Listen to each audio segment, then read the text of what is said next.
ایوار باش بینرین هجا و خوشتوی بینرین بادینان صد بینرین ایوارا بادینان خوشحالین جارک آدیا موین گشت نفی کدو جوی پیشکش کرنا برنامه هوای روزانه ایوارا بادینان بینران وکو اینزانن کو اف برنامه روزانه رابطند میوانداریا کسانی که نبیشین چند کسانو با اکل ویری گفتگو بیت کردن چه یا روزه بیتن یا انجیا گریدای بیتن اب زانین و زانیارین میوانی مبه بو پتر خدمت کرنا هوای هجا خوشتوی افرو کام رابینه میوانداریا دکتور زوربارز دکتور کامیران برواری و سیاستمدار و مامۆستای زانکوی آنها یا خودی بابتی می افروکه دل سر دو تورا بیتن تور ایک رول پارلمانی اتقیران درست بن برانبر حوالات یا پارلمان چاوشیتن و قیرانا در باز کتن پارلمان ویتن چپ کتن حتی قاف قیرانه بین در باز کردن و ویتن لیپی چینی الکیب کتن بوده که کبزانیتن مصدر سرکی قیرانه کیه همان دم داده بحثی و چندی که این کوافه بو ماوی چند روزه که تایبت افروکه بحث و بازگلک گرم بوین سر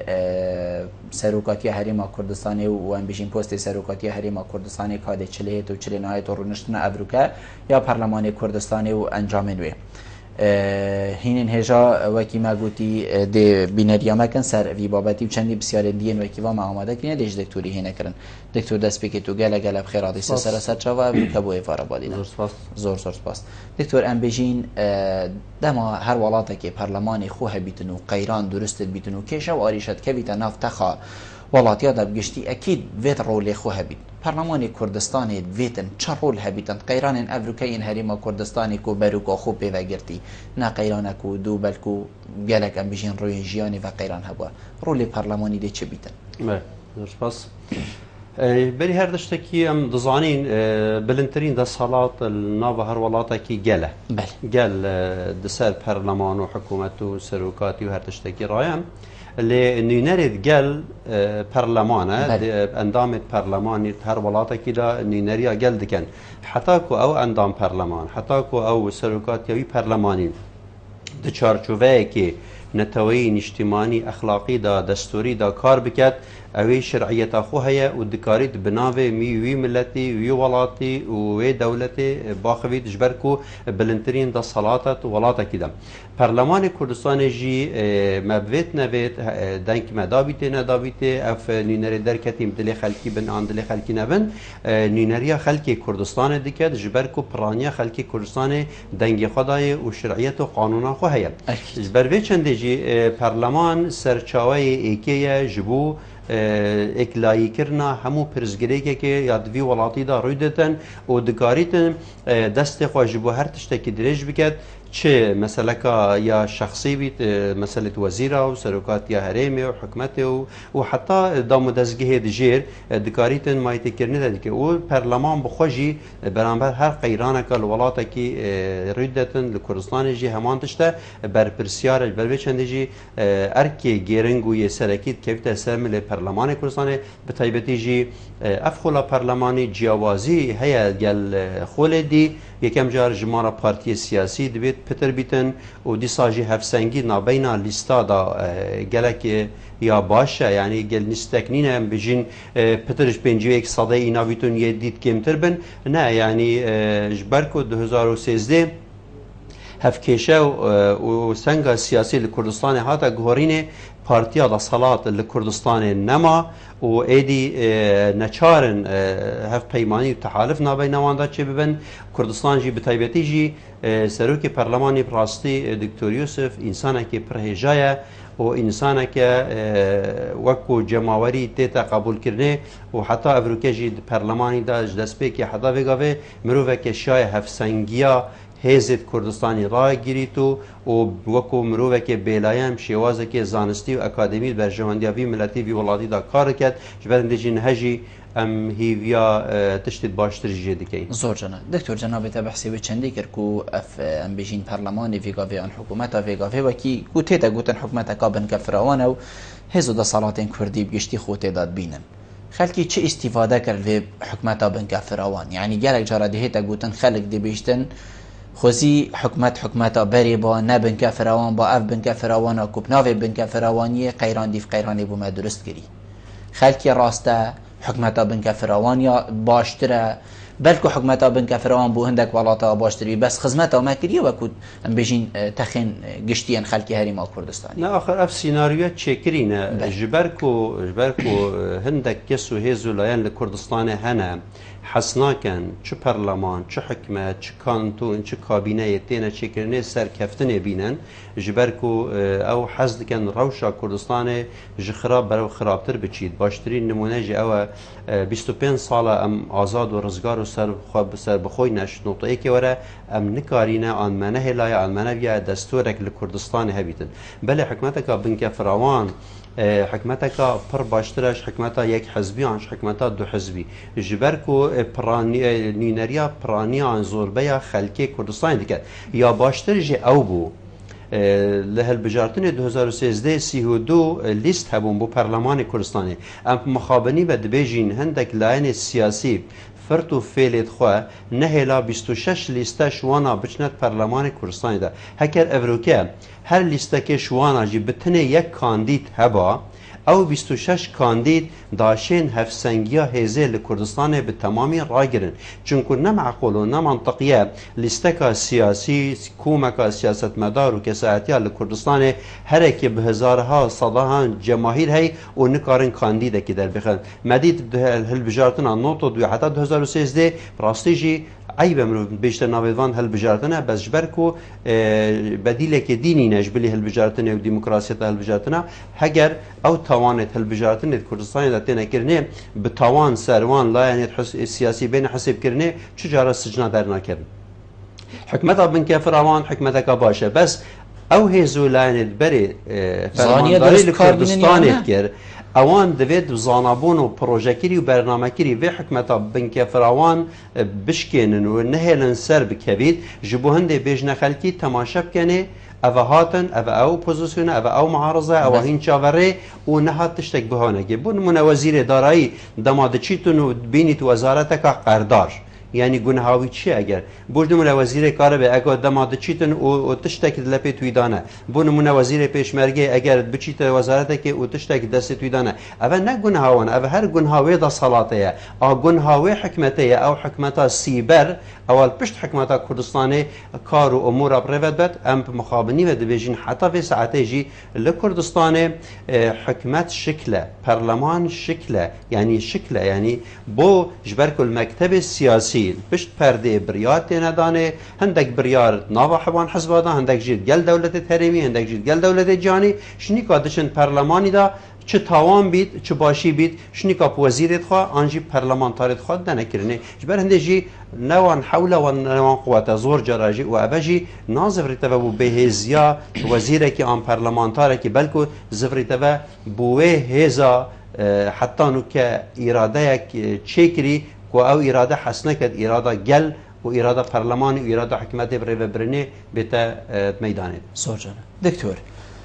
هر کشته که هبیتن دبینی وقتی که ام بجین دریج بو و لعنه و کشته و گریدایی نمونه ام بجین چه وزیر سامان سرشتی بیت یعنی یک کاره بیتن یعنی یک دارایی بیت اوید که جنابه تبحجی کری ده بانگشه بو ده چنه ام بجین هولا پارلمانی و ده گنگشه گل هیتا کرن و حتی دیمای درک بیتن وکی خو روزی که ما کسک ندید توانبار به تحسیب کردن برام بر وی ملتی روزی که ما ندید کسک بخمسار به تدیدن برام بر وی ملتی روزی که خلکی ندید کو ایک بیت لادان بیشتن ولی و مقصره بلا ایکیدی بیت جهی بلکو شوله که باش بکتن مرا مومن پی اوه چونا و وزیر و ام بیشین همیا کو بو پارلمانی بو لی پیچینه وی تو بینی اولی پیچینه یا تنه و قناعتک ابو خلکی جده چگرن نخی اولی پیچینی نه اوه برزکرنا توانایه آنجی قانع کرنا خلکیه یانجی تبیجی ام وکو قانون و نظام سر خود اجبر چه جبر کو بوچ اوج نهایت کنه چون کل کردستان دست حالات تکلن یکم جار حزب و حکمت تکلن کس نزانید او حزب انا به حکمت تو حکمتش حزب جدا که چه حکمت نامینه تو حزبش حکمت جدا که چه حزب نامینه الویری جبر هند حزب و حکمت حتی افهر دست حالات جیک جدا نبن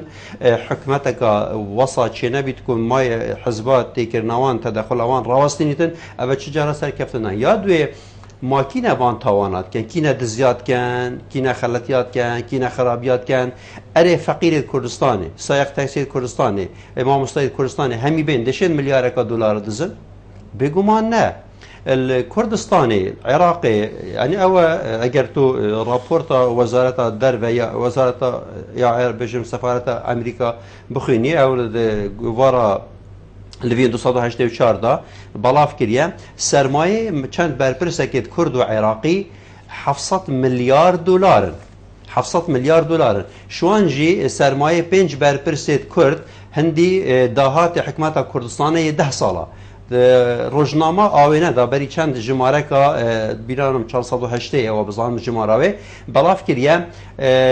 لعراق ماوی وان 11 ساله دا 312 میلیارد دلار شلای چند کمپانی و بانک وهمی و بریه چو اروپا 13 ویمه ملفندق جان دو که ورکشوپ کرد یو ان امم متحده دگل دزگهت بجم نزاهت العراق و کردستان پروفیسور کو قاضی جد هم عیدا دکتور جی محاضره که دا پیشکش کرد گوتی آخر جمانه فرمی که مش حکمت عراق ورگرتی العراق 1000 میلیارد دلار یعنی 1 تریلیون دلار برزنه 1000 میلیارد دلار یعنی 1 تریلیون دلارش دهات عراق 2003 پشتی چون صدام حتی نکرد برزنه جبر هنده دولت عراق نکرد دولت فسادیه العراق فساد سروره برنامه که امم متحده هذه چاوا وی ملک و مال فساد زفرینین بس اوه حوصانه ده زفراندنه ویرجی مناقشه ها سراته کنه اوه دوره کن یان اف حکمته و دستحالاته بزفرنه و قانونه یان جی دی سرهلدانه که جماوری چه بید و هکه سرهلدانه که جماوری آمازن جی چه بو خطر سر کردستان و سر عراق خره چونکو بو ملت وکی بحرینه توشی حتی حد که پانکی بس هکر پاقی خلاص يعني أبا الفيري أو سر برساته باشترين تش أوا هم ده صلاة تشريعي وتنفيذي وقضائي جيك بكين اگر ام بلاخوش پرلمانی بکین ده صلاة یاسادانان ام یاسای بوان بهلین ام وکو حزب و خلق مای خواته نکن ده برادر پارتی یکی گوران خلقی دنگ خدای چون پرلمانی دا ایدی اوش ملک حزباتی خلاص بونه ملک ملتی ملک ولاتی دوید اوان برجواندی ملت و ولاتی پتش برجواندی حزب خوی سیاسی الپشتاو بس مروف مخابن هستناکتن زوربه پرلمانتارا تو هستناکی که اوه کرد وی ملتینه چون بو وی ملتی شول کن هر بو حزبخا بو بریکا خوش شول کن اوه جی خلط اوه ایک یادوی ده صلاة حکمت دگل ده صلاة حزبات کله حزب سیطره سر حکمت دیگر یا شوی خرابتر ده صلاة یاسادانانه ده صلاة عفو یا بجم دادوری قضاء نیا مستقل کردستانه يعني اگر دیدنامن حتی کو قضا و قاضی و سروک دادگاه اشلای سروک هرمی و انشلای برپرس اداری و حزبی و حکومی و بین دانندن چجرا تا قضا کا سر بخو نابید دوید دزگاه قضا بیا سر بخو بیتو او بخو خو هل بجیرن يعني بوش از حزبک بمچم سروک دادگاه دو کان حولیران سلیمانی دانم آن مدعی العامه کی دانم چما او حاکم چما او دادور بخو دانم چما يعني کنگ القضاء الكرد کردستان شیطن سروک هرمی آن سروک حکمت آن سروک پارلمانی آن وزیره کی گازی بکتو اجراعات الورگری تو او آلیت هبی تو بکت سجنه و آن جیب لپیچینه کا یاسای گل بکت بگومان اونینه وقتی نبو وزیره گجی بلا پاره هبن بلا دزیبن بلا وزارت یا فاشل بید گازی کرنا بوی پو پارلمان تشتکی شکلیه و برزکرنا و دوزه بدیت نام زور جاله دکتر امیچینه سر تاریخی دوی ماوه که کو بشین مشتومرکا گلک آمازن سر پوست سروکات یا هریمی پیدا باید تایبت لانی سیاسی و راگهاندنی جی اوه باید بردف که همین راگهاندنی باشه دید ناته وکو هم بشین سیاست مدارک جاودیرکی سیاسی دکتورکی زانکوی تدبینی چه چاره سری هیا دی چه افکشه چاره سر بید بیک و خلقک ضرارمند ببیدن الولات پیشکفتی حتی سروکه که هم بشین ایکی بدانن و ایکی راکن چه بیدن بوچی عمل ولات خو فیری دموکراسی نبوینه اوا چید بیتن چند دموکراسیه کو ام ویگا فی بیجین ام دموکراسی نو دی دموکراسی تی چسبینی ما ولاتك نشد بحث ديمقراطيتك كد اجا دستورك ديمقراطي نبيد ما نلكو دستورك ديمقراطي نينا ما هم هر دستور نينا 25 ساله ام ناف حكمتك يتاخبين وحتى انك امنشين دستورك بغدان او ولات به دستور بيت يعني او ولات بياساجي او ولات بياسابيت دياسا روزانه هنا دانندن ياسايد مزاجي برجاني بر خب ديجي لكردستان بهرا بتر كاس ديف ياسانا ديف تعليمات او توجيهات قرارك فلان داد تعلیمات هاتن توجیهات هاتن یعنی نکه نوت صادی ام دیف دایره مال دیف تعلیمات و توجیهات شول که چون قانون دستو ابی یاد بی اگر مدویت می موضوعی چاره سر کن گرک بصانه اگر ام هدف او بید از بمسروک هرم آن تو بیسروک هرم جبو از برجواندی خان یا حزب خواه بپارزم یا لایک سیاسی یا معین هر کی بید بلا ببید او گاوه زحمته بس هکر آرمان جامع او بید ایک بچتویر خدمت وی ملتی ولاتی بکد گلک ایده خو مسعود بارزانی انسان که خبات و تکوشی نوعیدی کس این کار نکرد و برانبری ویجی خلکی جی رس لگر اوا سه جارا بو سروکی هریمه دو جارا 2 سال 4 سال 4 سال 8 سال اوا 2 سال زیاده جی او خوش 2013 گفت پشتی وی وقتی اسنا کم و او جی دبیجن هگه اش لای ملتی و نه محل بجارتن اسنا کم اوی گاوه اجماع یعنی کو دنگه کا کردستانی هيا هم جادا کردستانی جدا هم ناف پارتی سیاسی کو سیستم کردستان ببیت سیستم که پارلمانیج بوچی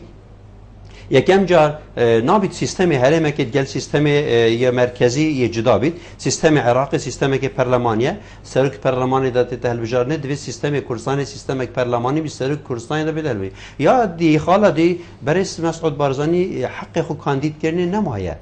ادی ماده بو چی وی مشکل بویجی چه کنه بو ملتی جو حتی اون که ویج نبود از خو کاندید کم آنده زوری میکنه سرک هرمی بو چیجی بلکی روشاویجی دست نداد بوی او کار کرد باشه پشتی اینکه برز بارزانی اگر در که بیشتر هرمی آن در که بیشتر هرمی چه شخصیت او اینا انتخاره چه شخصیت او اینا انتخاره بالعکس یعنی اگر او بانگوازی که بگه بیش از سرکاتی هرمی ناکم چونکو صدها انسان هن وی ولاتی یکی بلا بیشتر هرمی او جوی بلند دمین تا پاراستی دمین تا پاراستی او شخصیت دمین تا پاراستی و کی نلسون ماندلای و کی جورج واشنگتنی و کی سرک دنیای خره کو اوت زیدگاوی سر دستوری نکرد اول پر گرنگه بو پارتی بخواجی اول پهنگا و که بر دموکراسی بس اگر ام بیجین کس وی ولاتی نه ببیت سرک گلک هزارها انسان وی ولاتی هنه ببنه سرک هزارها انسان وی ولاتی هنه ببنه وزیر بس اگر یک نش سرکاتی بکد ویگاوی معناوی وی ولاتی دا سیستم نینه قانون نینه نظام نینه دامودزگاه مؤسسات نینه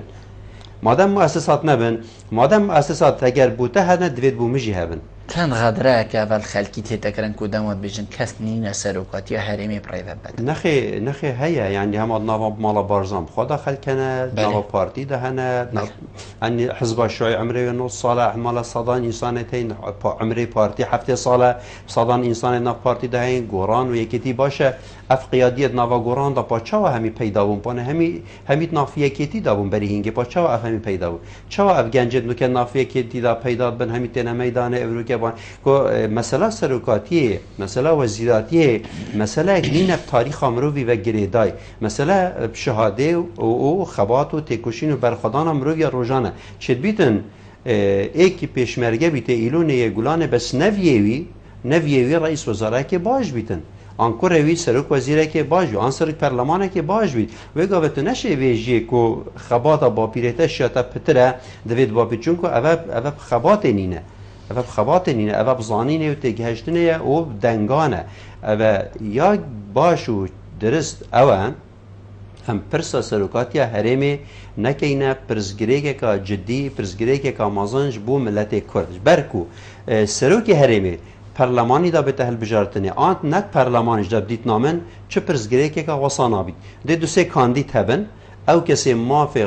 ترشیح کرنه هبید پالی کرنه ده هبید و ده درکه بید ملتی کیویت پارلمانی دا کنی نرد من الویره دنگ خدا که دوید هم پیت راضی بین یکتی بید پارتی بید گوران بید آن جیدی صلا بید جوهی بید بسلمان بید آن ازدی بید دوید هم دنگی خوب دین هم پیت راضی بید اگر در وی پارلمانیش بیتا هل بجارتنه حتی تناوا ملتیش دا جبرکو پرانیا حزبت کردستانی دنگ لایک نینه یعنی لایک نشد خو فرض بکرد بله یعنی وگاوه بونمونه اگر یکیتی آن گوران آن حزب کادی پشتوانی پارتی نکد پارتی که ترشیح کرد در ناکوید بو سرکاتی هرم یعنی یک گرتو که ترشیح کرد اگر دو حزب دیهاری کاری نکن در ناکوید برنده دویتن لایت سیاسی جل بری هند سر کاندیدا که یک دنگ بن حتی که او سر شلای ملتی جیو بیته هل بجارتنی زور جان ام بجین دکتر تو بیشی که حتی ویگا وی بدنگ یا جناب سروکی هریمی کو بدنگ و حتی ویگا وی هیچ آخف نکلی نبود سبارت ام بجین پست سروکاتی هریمی تو بیشید و وی وقتی مایی دا کو 19 هیوا 8 بیمایی کتن بیشین تشتک چی بیتن کو آب خو بیشین راگهاندن که دا بیشیدن از دیروی مخاره و امی سحکین ایکیدی یعنی تشتکی هو صای مفاجئه بیتن لو ما حتی ویگا وی بدنگی ما بیتن دما او برای سروکی هرمی و حزبوان بگیره دای او تشتکی شخصیت تابعیوان که او چت بیشن چنا بیشن بس تشتی از بیشن تشتی عقلانه و منطقی اوه يعني نكا هركي بروجي خو هيا جبو سروكات يا هرمي بو في قيرانه دفيت بارتي ديمقراطي كردستان جي ديت نكا فكري بروجي خو جبو في چندي هبيتن و ام نابجين بروجي گوران ان يكيتي ان بروجي بارتي دي شميا باشتي ام بجين كوي بان بروجا ليك بدن بروجي كي گلك باش دجي دركبي بو چونكو اگر انيت امروفيا صافي بيت بجنا كبير يا خير كر بيت اينيت مشنه اين گلك دمان نچوينه همي هي چندي چون هندت مانجي بل في چنده از توقعناکم که مسعود بارزانی بجیتن هوا بفیت نوید از ده سروکی هرمی بن بو جبر که سروکک اگر نت پرلمان دا بیته هل بجارتنی و اگرش نوا ملتی جنه هل بیته هل بجارتنی اوه گاوه ویچی سنگا خوش نوا ملتی وی ولاتی دا نابید و بزوری جی از بارناکم او سرخو قبیل بکد بيجي تمام من آليته که ببینید که 2013 بکنه سروکی هرمی از باور ناکم میشی تشتکی وصاری بده. سوچانه. دکتر تو بیشی کو نبونا پروژه کو ام بیشین افروکا لیستا زر حتا وگا به پروژه نبوه بو ام بیشین سروکاتی هرمی چرا گهینیتن؟ به چند راد گهینیتن کو ایلا به سروکی هرمی سروک بیتن و چند راد گهینیتن کو پروژه این کلان دین سیاسی داین او پروژه کیر نهاتین او ام خونای نوی آستی و چند راد گهینید کو اول نکاری پارلمانی کود ناچه بیت نوا پارلمانی ده افتشته بیت کردن چرا راد گهینید؟ دیتنامن يعني بروجيت هاتنيا پیشکش کردن پروجيت گلک باشن و گلک معقولن و گلک منطقینه و پرزگیری که چاره سر دکن پارتی پروژه پیشکش نکریه او تشتکه تابعیوانه کانه وان و دو ماهی سیناریو چا به چه شکل دو ماهی بینن بس بباورامه هر تشتکی بیت کرنه در وی اراده کا سیاسی یا گشتی و در وی اراده کا جماوری هر پنگا و کا بیت هاوتنه بو چسپاندن آندانان سروکی کی بو هر ما کردستان شیوازه که نه قانونی ده خراب سر لایت سیاسی راوستید و ده خراب سر هر ما کردستان راوستید و اولایت پروژه خانه بن ده تحمل بر پرسیاریه کن چون که دویت پروژه و برنامه هبن تقناعت بو خلکی چه کی قناعت من اویا پروژه من اویا از حس کم حوصا پروژه مادم تا اوه 25 ساله تا دستور نه خسته دنگ دانه اوه 25 ساله دستوره که هاتی چی کرنی او دستور جی پراستی اکسپایر بوی تشت توی وگاوی بو وگاوی کار نهین بری 6 هیوا بری ساله که تا بضاف نکری وی دستوری بگوهری چی کی دیستا جی تا بری 6 هیوا ساله که بریار ندایه آنجی تعالیتک ندایه قیران سرکاتی هرم چهار سر بکی جبر هند معنای تدویت اف ملت بردوام قیران دا بجیتن و اوه جی شلای ملتی به نه تقبل کرنی زوجانه دکتر پرانی حزب سیاسی هریما کردستانی ابروکا همی و چنده بیشن کود ویتن دستور هریما کردستانی هم بیشین سیاست هریما کردستانی ببیته پارلمانی هم بیشین هر سیستم پارلمانی بیتن نه سیستم سروکاتی بیتن هکه جنابیت بو خلق که دیار کردن سیستم پارلمانی و سیستم سروکاتی چلیک جدایی هیا او کیشک باشتره بو ام بیشین پریفه برنا کاروبارین خلقی بگمان يعني دنيا إذا كومك سيستمت نظامت حكمي ودولتي وريفا برنيانا بقداش ملكي وفيدرالي وكونفدرالي بجم سركاتي وبرلماني بس او هاتيا چسباندن و دیار کردن دنیای شیابان بگیره حتی امریکاش روسیا بگیره حتی دیگه استرالیا سیستم پارلمانی و جوان سیستمت نوکهین دنیای باشترین سیستمه جبر چه جبر کو سیستم پارلمان نینریا زوربی خلکی ولاتی ملتی دیگر اوی یادوی سیستم پارلمانی ریکل درزبونا دیکتاتوران دگیرید یعنی همی گاوا هر ولاتی مترسیا درزبونا دیکتاتوران هیا دیکتاتور چنه دیکتاتور اونینش اسمایی دیکتاتور اون یت ملت چه دکن یعنی بو نمونه اگر هل بجارتنت هفته هیوا شجدا هدفه او دیا او سیستم و آلیت و اراده اردوغانی نشکان دا اردوغان بیتا امپراتورک دابیتا سلطانك روش هلات ناوی احتمال کاریگریاوی سر هرم همی کربا روش هلات ناوی کربا ایدی جاره کدی هرم برف دولت امپراتوری و دولت ریاسی چبا صدام حسینک ویره چبا حافظ اسدک ویره چبا حسنی مبارک ویره چبا قذافیک ویره چبا بس هدف اف سیستم سرکاتی نس ترکیه روش هلات ناوی به تمامی هلوشان اوی سیستم سرکاتی دوید آن او سیستم سرکاتی که تشریفی بید یعنی تو کامل صلاحیت بده هندک سرخو قبیل ناکن سروکت هندک هرم ولات تشریفی بن جبر کد بجن بومکی ماسی هم سروکی که تشریفی بین و کنو که سرو کمار عراق زیاتر تشریفیه نه اویدیه چطشته که وسط دستوی دانی نه هندک جی طبعا داخازا گلک دست حالات که وقتی تو سروکی هرم کی بی آن سروکی کمار کی بی تو سروکی لشکری بی تو سروکی هزت امنی بی تو نام سروکی چی بی تا شش اویدی هبن منصب هبن وگاوی هما تو نه دیکتاتور جبی طبیعت شولیت دولت که تو بی دیکتاتور شما جبر کو هکو تحقق پارلمانی هبی تلوشینی و تحقق وزیر هبی تراکی دانی و تحقق قاضی و محکمه دستوری هبی تلوشینی و تهمی تحقق هبی معنوی دولت نینه حکمت نینه پارلمان نینه وگاوی سیستم پارلمانی چوا اتایا خو نامینید برنده سیستم پارلمانی دام پارلمان دشید سروکی و هرمی آن سروکی دولت گازی بکد لپیچینه دیگل بکد اجراعات برانبار گرید و هر گاوه که کاری که نیاسایی کرد اوی سروکی بگوهری تو سروکی که دی دانی تاویرش برنده خاله هر گرنگو یا ارینی یا ایجابی د سیستم پارلمانی دا او هر کسک توی ولاتی دا ملکچه بهتا بانکش کرن بو پارلمانی او پیرابون اتیاسایی گلک بیتا کرنه یعنی چه خدایت بچیک تو ولاتا کی دا تو نشه درست کی یعنی خدایو و انسان جی همی انساننو وکی ایکن کس نشد خال سر مروبا بکتا خدای هاوش برنده سیستم پارلمانی همی ولاتا دا سیستمه که ناجحه زور جانه دکتر جناب تا دوسه جاره کدا بحث لجنه دستوری که رو هم بشین ما حتی ویگاوی دستوره کنه لی الپارلمان کردستان لجنه که 21 کسیه و چند هاتی دانن و کار سر و چندید کتن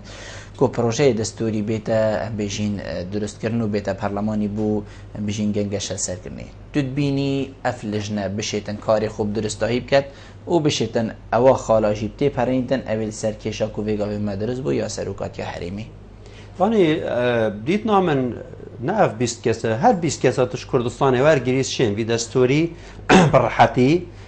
جاره کادی سروشنی دار لجنه و چیکن و البرجوانده وی ملتی وی ولاتی دادانه بس حتی نو که اف لجنه نشیا کار خواب تمامی بکد هو کار و اوه مایتکرنا لاینت وان سیاسیه جناب این دل لاواستر جیلی هدت بر اورو کدا بله او جبرکو دپتر کارتی کرنا خوسه خالک زور گرنگ هيا یعنی ولات دیدا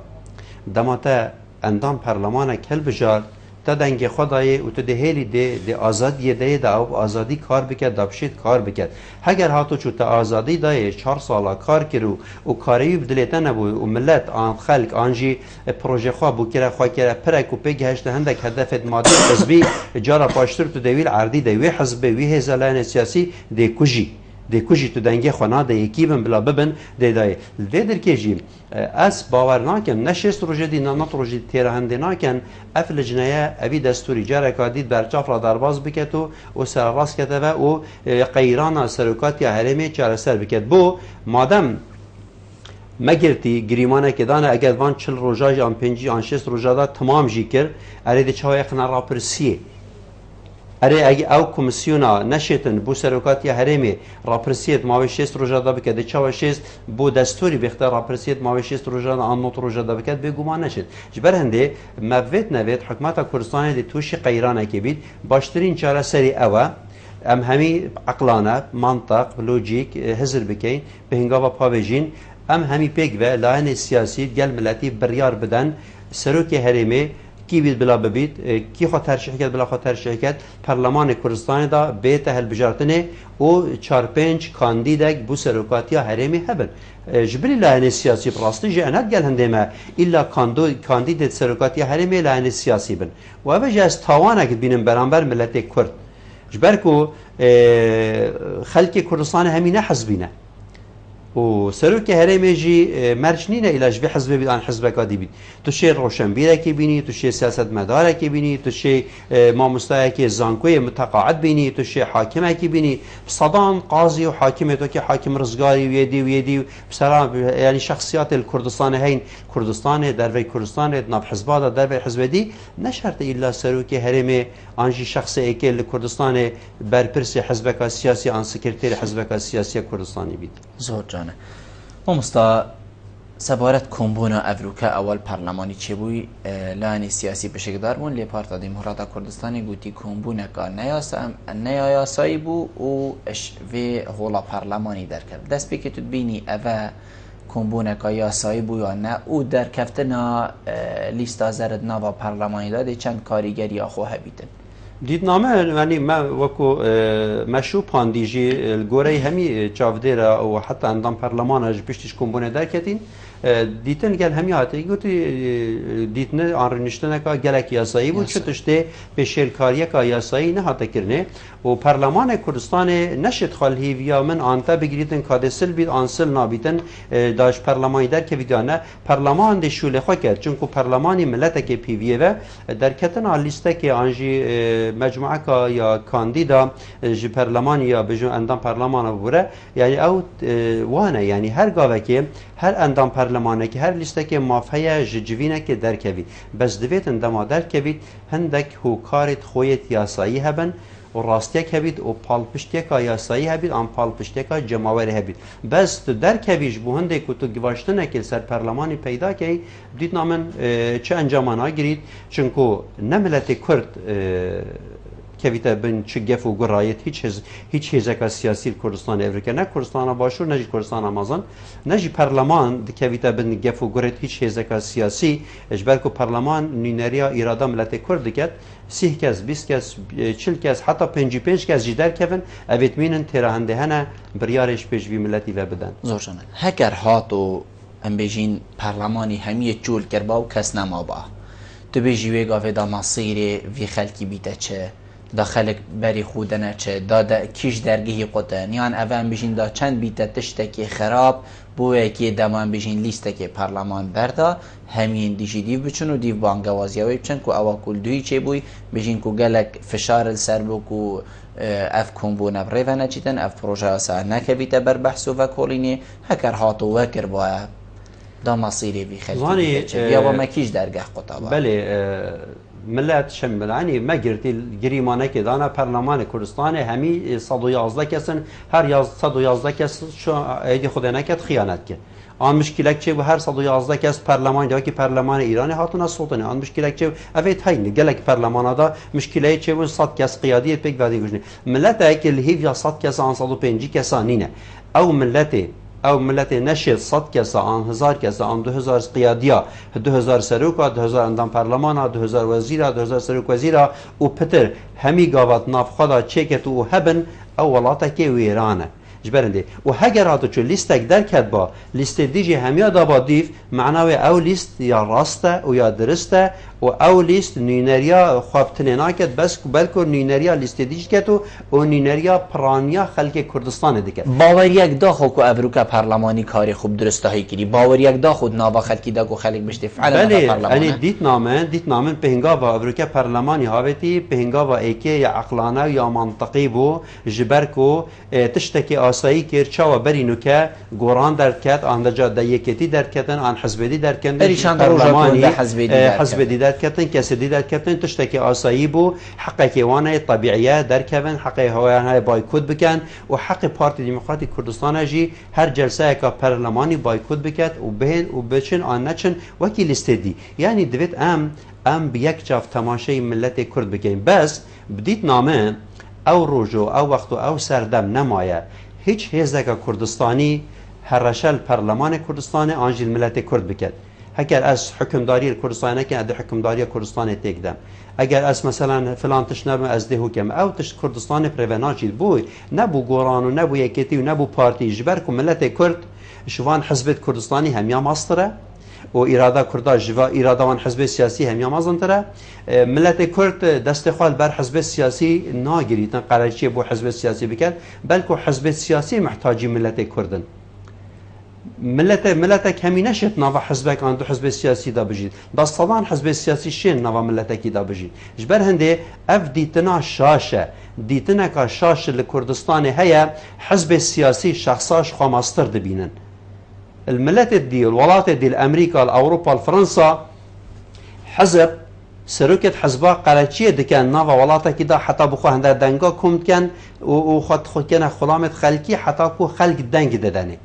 اوت ولات مدى پیچواني همو دنیای خلق قرچيه بو حزبا دكان وخد كان خلامت حزبا حتى كو دنگ خواب دنه حزبكي دوید اف عقل و منطقه لکردستان بیتا گهورینه دو تشت هنا زور گرینگند ملت کرد حتی انو که بجدی سر نراسته یکم عمر مروفی عجل مروفی تلپید چه حزب سیاسی دا و چه کسی دانینه یا دوی رزق مروفی تلپید کسی دانینه اف هر دو که تلپید خوده دا هکه ملت کرد اف هر دو پهنگاوه هاوید و اف بجرعت پهنگاوه هاوید ملت کرد دی تمامی رزگار بید ملت کرد دیش قناغا کویلاتی رزگار بید نو که معلسف از چیم بجم برک ملت کرد هشتا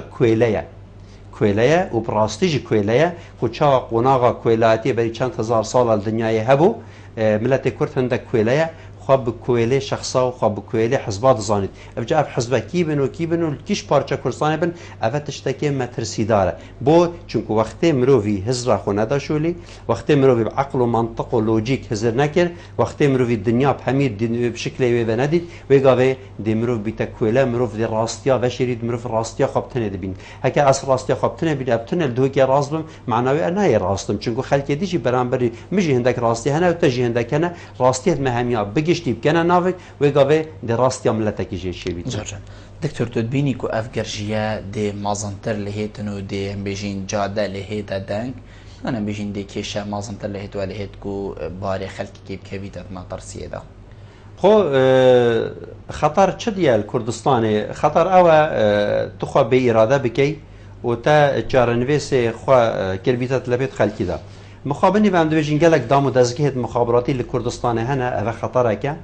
ام نابجین بلا پیوندیت اولکاری یت امنی دگل دولتان هبن ام دبیجین بلا دگل همی دولت دنیای هبن بس بلا چاول امریکا الفرنسا دولت دی دزدام و دزگهت امنیت خلک که دی لوی ولاتی دا سنوردارن جه وان و هاتن و چون وان همی الجیر چاف دیریا و دولت دا نکارن تشتکی برانبری و دولت بکن دوید کردستان جه او بید او ایک یا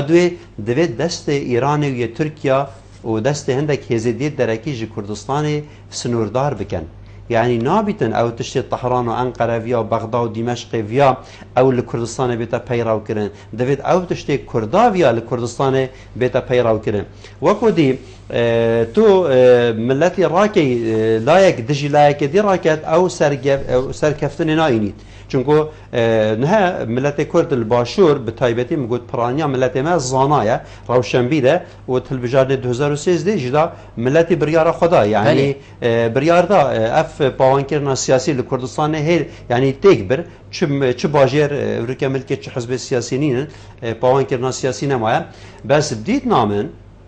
اگر اف قیرانت بردوام بن اف ملیارات پارا دلار روزانه بین دزین اف مالیتا کردستان روزانه بهتا برزه کردن معاش نه دانه همه سایق تکسال کردستان خالق دن سرهلدانه که بکن تو مجبوری خودتو نشی 100,000 سایق تکسی بکجی دی بجی واره که هوا چه ویده حقی ها بدم هوا اگر ما مستاید زانکوی و مدرس و معلم کردستان خالق دن اگر قطابیت کردستان 9 میلیون پترن خالق دن بکفن سر جدا بجه اف سیستم منوید آن اف حکمت منوید وید حکمت استقاله بدد خوفت حکمت استقاله بدد چونکو حکمت تنها پیناسا حکمت یک تشته دزگه که خدمت ملت و ولات کی دکت هگر هاتو چو وی حکمته وی سروکی هرمی وی سروکی حکمته وی پارلمانی خدمت ملت و ولات کی نکر او معناوی اکسپایر بوینه دویتن هندک دیدان جوان و بعد هر وقت کی جدا ملت دشیتن حکمت خوا د صلات خوا بگوری د صلات کا دیدانید ول کردستان ج او اراده چه بویا کو هر گاوه کا حکمت کردستان هر گاوه کا دامو دزگهت کردستان نینریا وی ملتی وی ولاتی نکر سرهلدانه کا جمهوری دموکراتی چه ببید و بجنه کرم کرین نخارهم کرنا هاتن ام ده هندک دیهل بجیر تدبینی کو فگاوی وقت ولی هات یکو تو بیجی سرهلدانه که جماوری چه بیتن که بجنوی حکمت روی نخاری و ایدی تو نشی مجبا قیرانا خلاص که اوانیزی که سالک و نیو امد قیران دوتا چبو منکر روی نخاری امده بخوصه که نبدیله که نه مجال وقت هات یکو حکمت بیشتی من نشی ابو هوا چپ کم من هندک سوز دابون من سویند خار بو بخودی و حتی دیمای قرآنه و از دی استقاله خودم مدیر نخوری یکم جار او پرگرنگ سروک هرمی و سروک حکمتی و سروک پارلمانی وزیرت برز و پارلمانتار همی سیند خارینه خیانت الوی ملتی وی ولاتی نکن او برانبر خوده برانبر وی ملتی وی آخه و خینا شهیدت کردستان و برانبر خوها و تعباوان پیشمرگا ابرک الجبهی و برانبر او آسایش و هزت امنی و نافخویی اوید حتی ایوارت واجبی دا کار دا و زاروکت خانه بینن برانبر وان همیا او گنهبارن اگر او به امانت کارو بارد خواه جنن یاد دوی اگر حکمت گهشت وی حدی بزانیت نشد پرزگریک بینه نچاره سر کنی گرک تشتکی سروشتی حکمت کردستان استقاله خوابدت و هل بجارتنه پیشرفت بینه کنه حکمت گادی بیت چه کنه آنج پارلمانی دوید اگر پارلمانی نشیا دیسا طبیعیه تبینی وقت کو تبینی وقت بو همیا زیه چونکو یکم جار مجاله که باش وگاول برسینگا حکمت کردستان هیا از خواه دبینم 20 کس افریقا کم بکم دو کل حوله سلیمانیه کم کین مالیت و پاره و دهات گمرکا و یه دایره حکمت کردستان بچیده بنقه حکمت کردستانش و قیرانی خلاص کن چونکه او اواره هی صد بیرت نفته روزانه کردستان بمیلیون برمیل نفته چن اگر اف پاره نفته دستت هزک پاکش دابن بچیت خزینه کردستان همه یک روش قیران نامینیتن اوه یک یاد دوی او وقت نهاتیه ملت کرد الباشور رابطه سرخوا بشته ده همو دامو دست گهت خواهل باشینه متشکل که بو چونکو پرلمانه که شرعی هیا هشتا حکمتک هیا هشتا خلق آخوان دانستاندن تتکرنه حکمک عرفی نینه حکمک عسکرین راگیان دیه مجال آخوانه هیا آزادی را در برینه و بیرو باوره هیا حتی که اف مجال هبیتن وگاوه سرهلدانه که جماوری چه نابید بس هگر هادو جتا دنگ مدگای بدن کرد تا دنگ رک خراوه جماوری بدن کرد تا مجال ندا حکمته تو چوی اثر پارلمانی آن تب زوری حکامت عرفی فرض کردن و گاوه بگمان جماوری کردستان تایبتی اف جیلش نطوعی که ورجدای بود حتانو که او عمره 25 سال او چه تو هزار ناس ناکد اوی شولپنینه شروش ایلونه و گلانه و بابو باپیرت چی کریه چی نکریه اوی شولپنین باکراونده بابو باپیرت مت چی آنچنینه اوی افروکه خدمات وین اوی افروکه کار دید اوی افروکه معاش دید اوی افروکه خوشخواه آب ویتو کارب ویتو پانزین ویتو تشتخوادش برهندجی دویتن اول برجا بیده وگرده و ریکا دیمقراسیت و ریکا چاره سرکرن عقلانه و منطقی هیا بو مادام سروکیت مدگل که روی نخاره مادام هاتون رو چونه اکو دادکن مادام انیتوان همی انیتا خیریه مادام وقتی دیجه اگر هم نشاین همشین هاری کاریه دوی برنامه که روناهی تیوی هبو بسیارکش مکه گوتی گلک پیشنیار هنک و باشور کردستان نفتش روش آوا بینید گویتش تا که جه خدایه روش آوای کردستان لیترا یا پانزین 109 دینار میه 109 دینارانه الویره پزار و تشتکانه ای بو چینه یعنی شینه ام چینش امارات بینی ام شینش قامش رو بینید اوه ایک یادوی ام چاوه هاوجه بوینی الشنگاره بجم المخموره والجلوله ام چوین ما هزت گریلا اینان ما ولات خواه پاراس چونکه اوجی پشه کشمه یعنی زور طبیعیه ام بجین هدفه ام بجین پیاده ام بجین پژکی ام بجین پککی کلام کن کمیته که چه کن یا 45 کسی ورن گل حکمت باشور کردستانه و امر نشنه که چه کن مجوی قیران خلاص کن زور طبیعیه بلا ام شرم و کیماسی نبینی چونکو ام مادام مستشارت یت امن و استخبارات و مخابرات دولت الویره هنه مادام مستشارت آبوری بو ایدت انتخابات و تشدید اینه چما ام هندک مستشار ناینین کو مجوی قیران خلاص بکن زور جانه دکتور تدبینی کو افروکا گواشتن السر هندک اندام پارلمانیان سرگلک اندام پارلمانی هبیتن کو افروکا نشنه هولا پارلمانی بوه که کو افرو نشتنن نصابه قانونی تمام نبیتن و نشیتن چه گفتگوی بکتن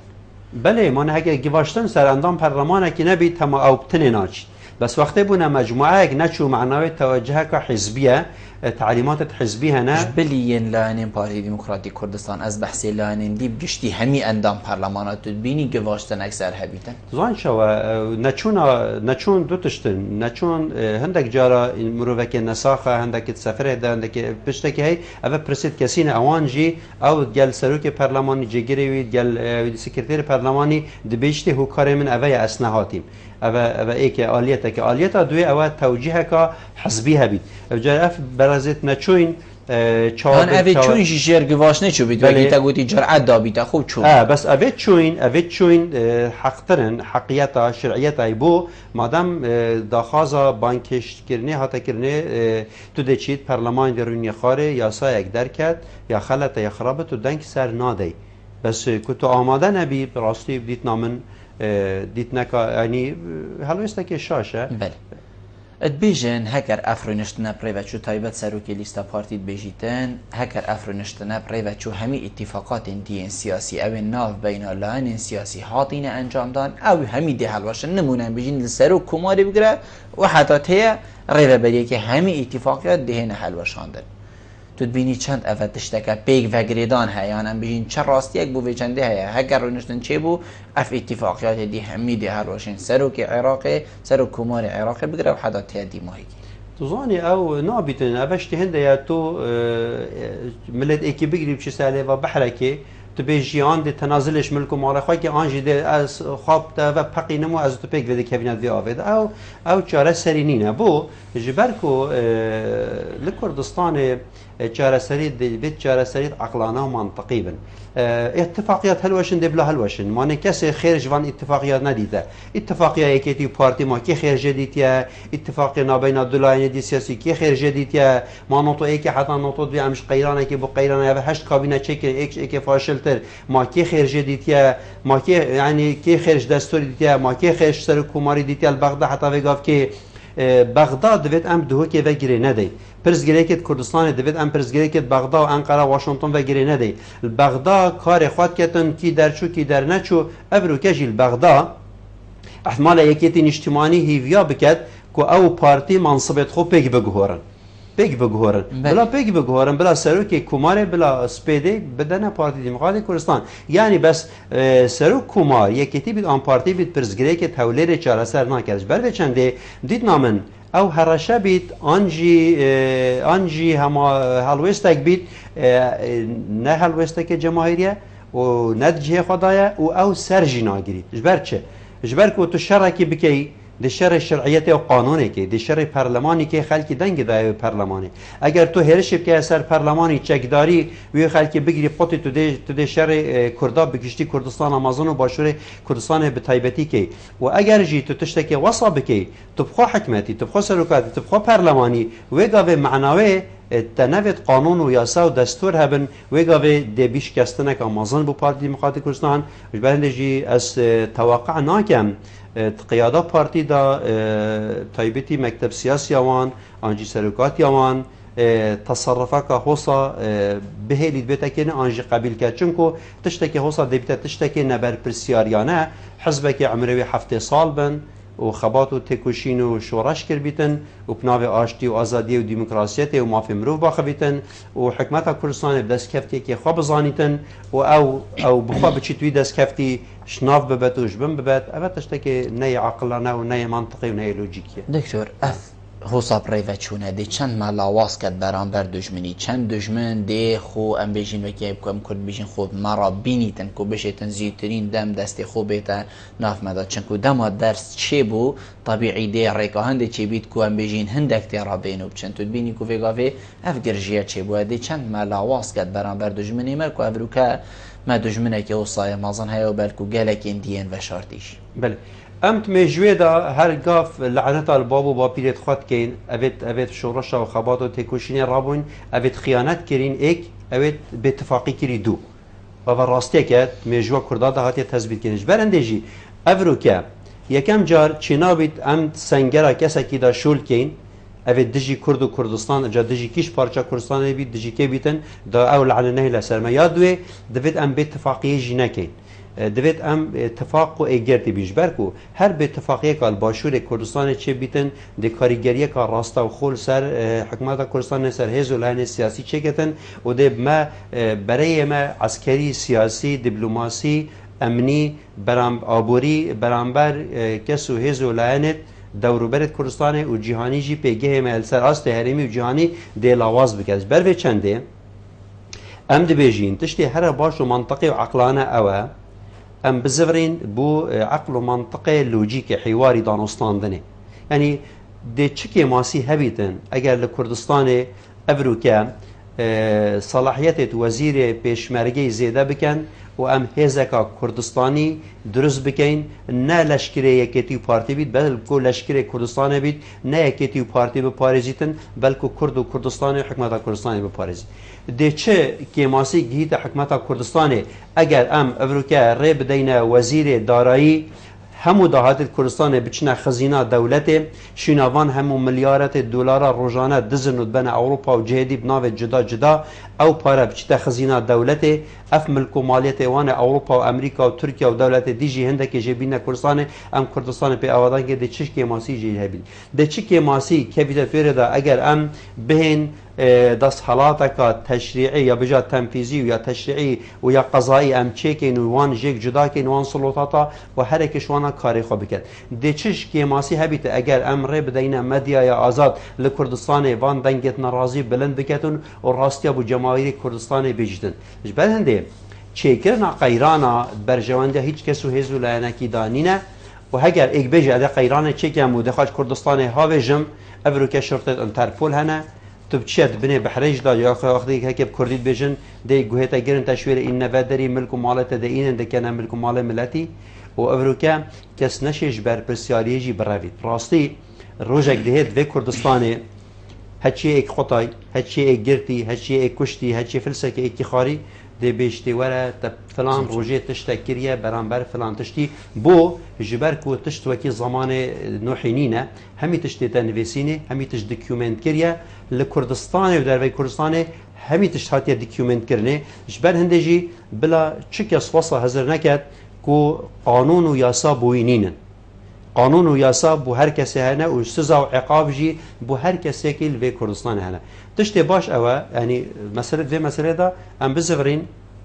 سر مثلا حرام کرنا براکوجی یعنی دوی سرو که هریمش برکو گرک جا برس مسعود بارزانی تاکید سروی خاله کریه کو براکوجی حرام و ناهد بیتکرنه خطا صوره مام جلالی هر دو حزبیتی سرکی پکه یکی گوران سروی خاله یک دنگن و اوجی گرنگه و هگر دنیای او رأی خواب بگهورنجی رأی ملت کرد نهایت گهورنید به مسئله دا ملت کرد افروکه رأی نادد کو کردا بکشن سیناریو هات نچکرن الآگری آمده اول اویدیل کلاشینجی بس او سیناریو ناجح نبود. بله. دکتر دائما برای دیمایی که بچه کتا پیوه که بیتم کردی. پیوه من اصل رمضان خلق کردستان همیاله پیروز کم هیویدارم حکمت کردستان سروکاتی هرم کردستان پارلمان کردستان بر پرسیار خوی اخلاقی یا وجدانی یا دیروکی یا مرویات رابن و ملت کرد بگشتی جوان هر سه چهار قیران رزگار بکن و او جهندت ماستر بن بایکوتا پارلمانی بکن آنجی طمای خواب بنا منصبه که د کردستان دا دوید او وکو آلیته که دانن او خدمت ملت ولات خواب بکن نه حکمت و ملت ولات خدمت وان بکت و سپاس دکتر کامیران برواری زور سپاس جنابت کتو میفهم بگل ما رو نشتن گلت که سرفرانسیه زور سپاس ملی بینرین هجا خوشتی و چنیم گشت ندیمایی که خلق ابروکا یا برنامه هوای روزانه ایوارا بادینان هیویا منام شبیم پیچه خدمت هوای این برس کین تا موینو خلق کادیوی برنامه جیر چالدیری خدای ما زندان بخاطر